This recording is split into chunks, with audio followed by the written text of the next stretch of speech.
وما بين أجواء المنزل والمدرسة اختار إسلام ومحمد القدوم إلى مكتبة البلدية للمراجعة رفقة زملائهم من التلاميذ المقبلين على اجتياز الامتحانات.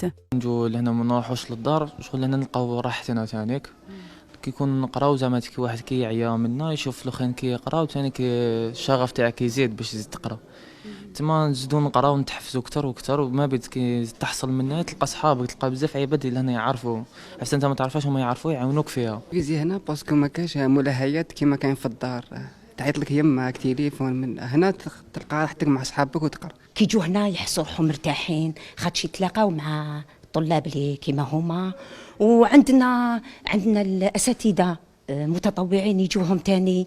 تبادل المعلومات بين الأفواج والهدوء الذي تتوفر عليه المكتبة، إضافة إلى حيازتها الكتب والمراجع المساعدة على الدراسة، كلها حوافز تشجع التلاميذ مرتادي المكان على الانغماس ساعات طويلة في المذاكرة بعيداً عن الملهيات الخارجية، خاصة مع وجود أساتذة متطوعين.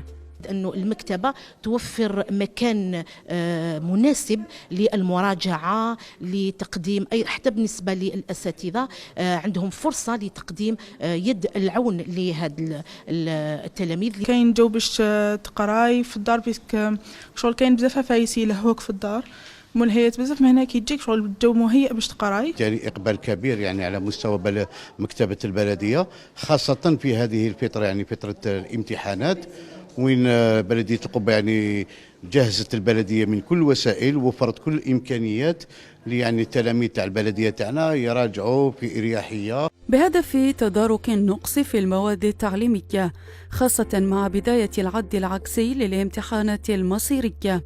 تمتلئ طاولات المكتبات البلدية بتلاميذ الذين اختاروا المراجعة الجماعية لتسهيل مهمة اجتياز الاختبارات.